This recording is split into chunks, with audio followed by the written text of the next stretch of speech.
అందరికీ నమస్కారం. Welcome to day 61 of MNB English lessons. ఆంగ్ల భాషలో కొన్ని మాటలు వినడానికి ఒకలా ఉంటాయి, కానీ వాటి అసలు అర్థం పూర్తి భిన్నంగా ఉంటుంది కదూ. వాటినే మనం ఇడియమ్స్ అంటాము. ఇలాంటి పదాలను వాడటం మొదలుపెడితే ఇంగ్లీష్ మాట్లాడే తీరు చాలా న్యాచురల్గా, అట్రాక్టివ్గా మారుతుంది.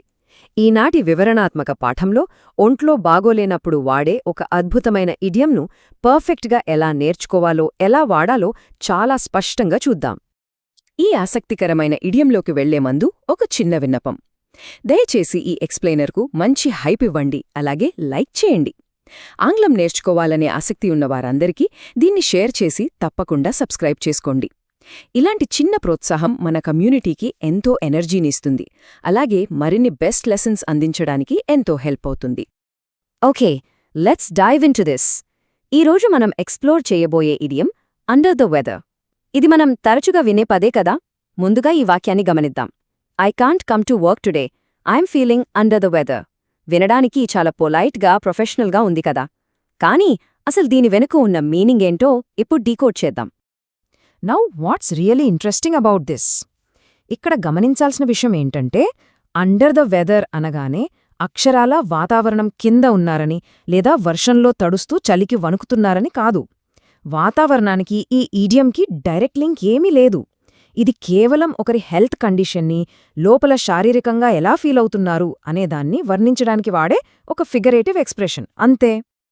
So the crucial point is, under the weather అంటే సిక్గా ఫీల్ అవ్వడం, అంటే అనారోగ్యంగా లేదా నీరసంగా, నలతగా ఉండటమన్నమాట. జ్వరం, జలుబు లాంటివి వచ్చినప్పుడు ఈ మాటను పర్ఫెక్ట్గా వాడొచ్చు.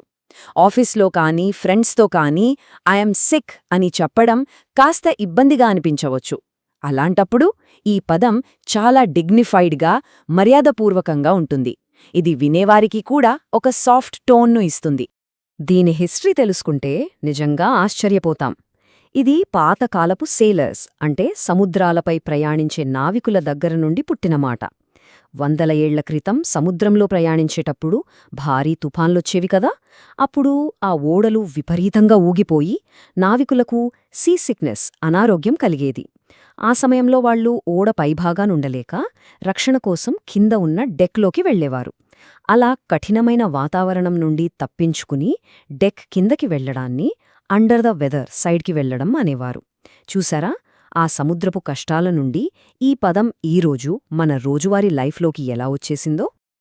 అండ్ దిస్ బ్రిలియంట్లీ ఇలస్ట్రేట్స్ దీన్ని ఆధునిక కాలంలో ఎలా వాడొచ్చో కొన్ని ఎగ్జాంపుల్స్ ద్వారా చూద్దాం. First example, she staying home because she feels under the weather. ఎవరైనా ఆఫీస్కి రాలేనప్పుడు ఇలా చెప్పొచ్చు. ఇక సెకండ్ వన్ చూద్దాం. I'm feeling a bit under the weather, I think I have a cold. దీని అర్థం, నాకు కొంచెం నలతగా ఉంది, బహుశా జలుబు చేసినట్టుంది.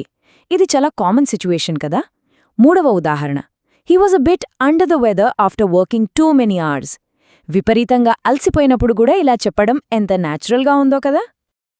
ఇప్పుడు ఒక ఇంపార్టెంట్ ఆస్పెక్ట్, ప్రొనౌన్సియేషన్. ఇంగ్లీష్లో పదాల ఉచ్చారణ చాలా ముఖ్యం కదా. పదాలను నెమ్మదిగా విడతీసి పలుకుదాం. ప్రతి ఒక్కరూ ఎక్కడున్నా సరే బిగ్గరగా పలికి ప్రాక్టీస్ చేయడానికి ట్రై చేయండి. Under the weather, under the weather. మళ్ళీ ఒకసారి చూద్దాం. Under the weather. ఇలా విడదీసి పలకడం వల్ల చాలా ఈజీగా గ్రిప్పొస్తుంది, కాన్ఫిడెన్స్ కూడా అమాంతం పెరుగుతుంది. ఇక ఈ రోజు కోసం ఒక చిన్న డైలీ ఛాలెంజ్. వీక్షకులు చివరిసారిగా ఎప్పుడు అండర్ ద వెదర్, అంటే అనారోగ్యంగా లేదా నీరసంగా ఫీల్ అయ్యారో ఆ ఎక్స్పీరియన్స్ని కామెంట్ సెక్షన్లో షేర్ చేయండి. వినడం మాత్రమే కాదు, ఇలా నేర్చుకున్న పదాన్ని వెంటనే ప్రాక్టీస్ చేయడం ద్వారా అది బ్రెయిన్లో స్ట్రాంగ్గా రిజిస్టర్ అయిపోతుంది. కాబట్టి వెంటనే ఆ అనుభవాన్ని కామెంట్స్లో పంచుకోవడం మర్చిపోవద్దు. మనందరం కలిసి ఇలా నేర్చుకోవడం ఎంతో ఉత్సాహంగా ఉంటుంది కదా. ఈ ఎక్స్ప్లెయినర్ ద్వారా ఒక చక్కని ఇడియం నేర్చుకున్నామని ఆశిస్తున్నాను. అందరూ ఎల్లప్పుడూ ఆరోగ్యంగా ఉండాలని మనస్ఫూర్తిగా కోరుకుంటున్నాను. ఎవరూ అండర్ ద వెదర్ ఫీల్ అవ్వకూడదు. ఒక్కసారి ఆలోచించండి, ఒక సింపుల్ సముద్రయానపు పదం ఈరోజు మన సంభాషణల్లో ఎంత కీలక పాత్ర పోషిస్తోందో కదా. భాష అనేది కేవలం పదాల కలయిక కాదు, అదొక అందమైన చరిత్ర. వెళ్లే ముందు ఈ విశ్లేషణను షేర్ చేయడం, కమ్యూనిటీకి సపోర్ట్గా సబ్స్క్రైబ్ చేయడం మర్చిపోవద్దు. డే 62లో మరో అద్భుతమైన అంశంతో మళ్ళీ కలుద్దాం.